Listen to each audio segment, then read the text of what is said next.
Kia ora whānau. Oh, that was very good timing. Hey, I hope you guys are having a great Friday. It's been a bit of a ups and down week weather-wise here in Auckland.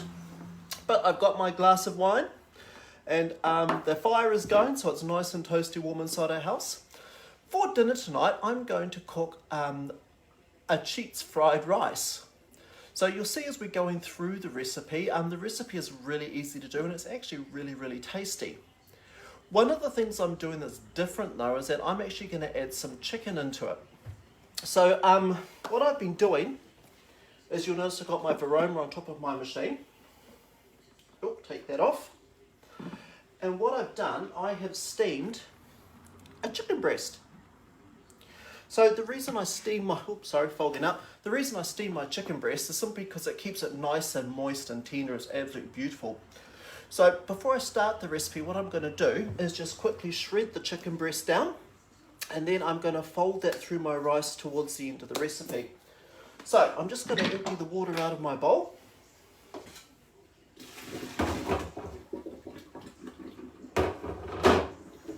Okay, so we've now got an empty bowl. For my chicken breast, I've steamed this for about, I guess about 12 minutes. It was quite a big breast, so I cut it into smaller pieces. And I'm just going to drop the big pieces straight into my bowl. Just like that.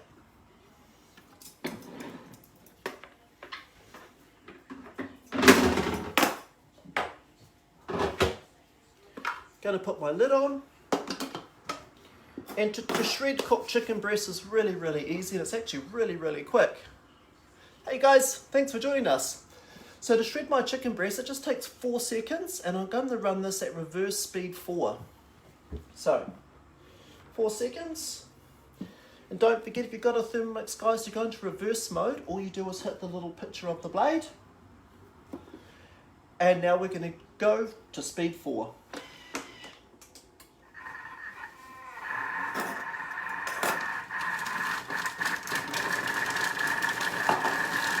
Alrighty, let's have a look, see what we got.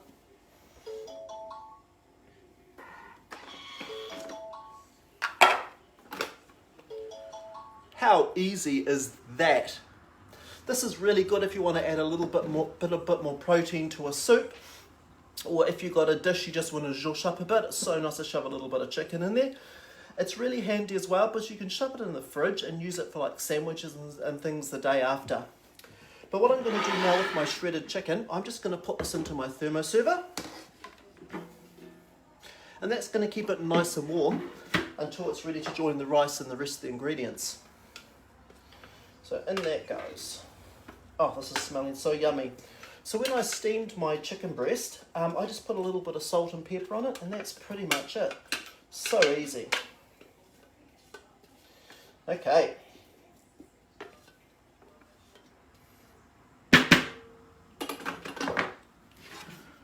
Right, so I'm just going to put the lid on, keep it warm and start my recipe. So, this recipe is really easy, as I was saying earlier. Hey you guys!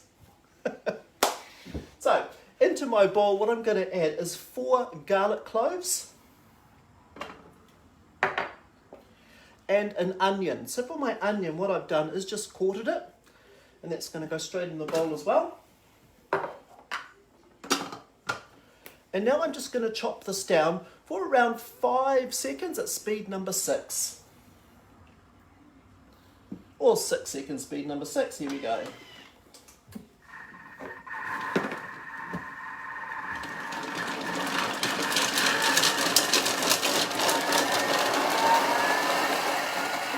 I think that might be done.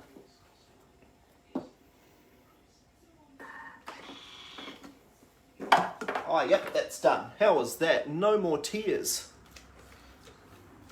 Oh, there's something about the smell of garlic and onion together. Oh, absolutely magical. Right, so I've just scraped down my bowl because my next step is I'm going to fry this off. So I obviously wanted the ingredients on the bottom of the bowl so I can do that. So into my bowl now, I'm going to add a good splash of olive oil.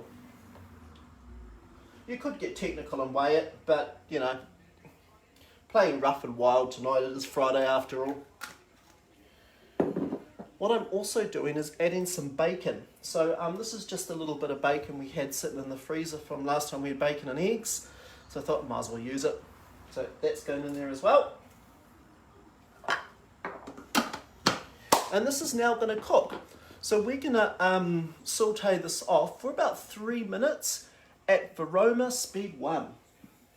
So we'll go up to, I'll give it 330 because we've got the bacon there as well. Up to Varoma speed 1. So I thought I'd just have a quick chat to you guys. You know how we're approaching winter. And winter's the traditional time where we start doing some great, some soups and some slow cooking and things like that. Have you guys thought about getting a blade cover? So in case you haven't seen them, a blade cover is one of these. It kind of looks like something from outer space. And what it's designed to do, it actually sits on top of your Thermomix's blade and it stops the food coming in contact with the blade. Now, the reason I'm talking to you about this now is because you can buy these right now from the mix shop, or they've just been added to host rewards. So, a host reward is the thank you get from Thermomix whenever you host what we call a party or a cooking experience at your house. And I tell you what, if you get the chance to get one and do it, these devices are amazing. So, you're entitled to at least 3 cooking experiences. So even if you've gone through and said, I've already done a couple or I've done one, talk to your consultant, go get another one, because now is a great time to get one of these. And the other thing I really like about the host rewards is, and this is the only place you can get this by the way, is the oval thermo server. So these are absolutely amazing as well. So if you haven't thought about getting a couple of friends around and doing a cooking experience, do so. Because the blade cover as a host reward is only in until, I better check my piece of paper, 31st of July. So get in there guys, go organise yourself a cooking experience and claim your blade cover just in time for winter. I tell you what, it's amazing. There's some really nice beef cheek recipes. There's beef cheek bourguignon. There's also a Chinese 5-spice beef cheek recipe, which is absolutely amazing.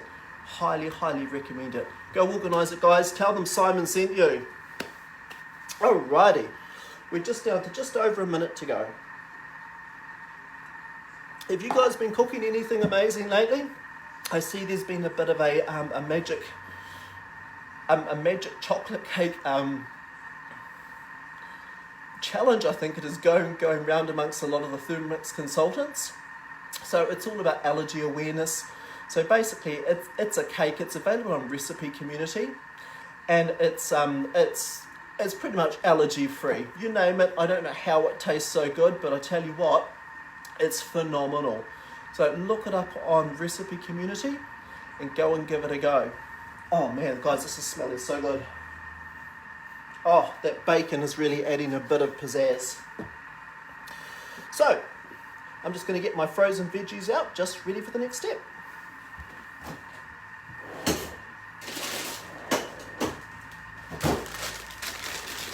So for my frozen veggies tonight, I'm just using a mixture of peas and beans and corn, but you can put in whatever you like really. Almost done. I hope you guys have got a wine as well. I hope I'm not drinking alone. Okay. Whew, this smells so good, guys. So there we are. We are nicely fried off. So into our bowl now, we are going to add 400 grams of basmati rice. Now with your rice, always make sure you rinse it before you put it in, because you want to make sure the water runs clear. This is actually a combination of jasmine and basmati, simply because I didn't have enough basmati, but that's going in there. And a great way to rinse your rice, guys, is use your steaming basket. It's a fantastic little tip for getting your rice ready for cooking.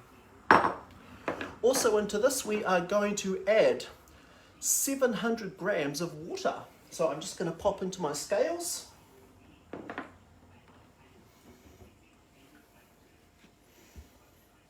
Here we go, 700.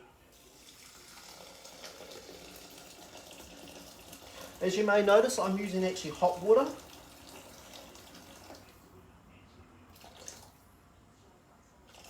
Ah, that's close enough. 690 will do. And into this we're going to add some stock. So because I'm making a chicken fried rice, I'm going to add chicken stock. I normally make my own, but in this case I'm having to resort to a packet. I know. I'm sorry.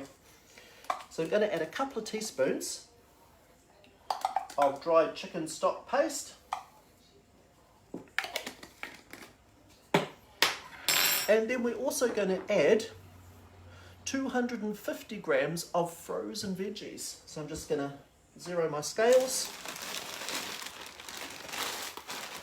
250 grams.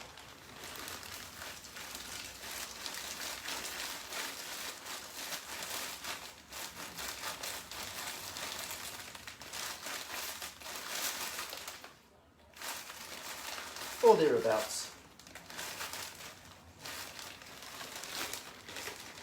Okay, so that's actually quite a lot of veggies.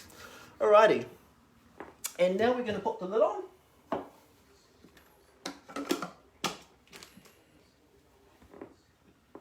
And this is now going to cook for 11 minutes at 100 degrees at speed 1. 11 minutes, 100 degrees, speed 1. Okay. So what happens once your rice is finished cooking?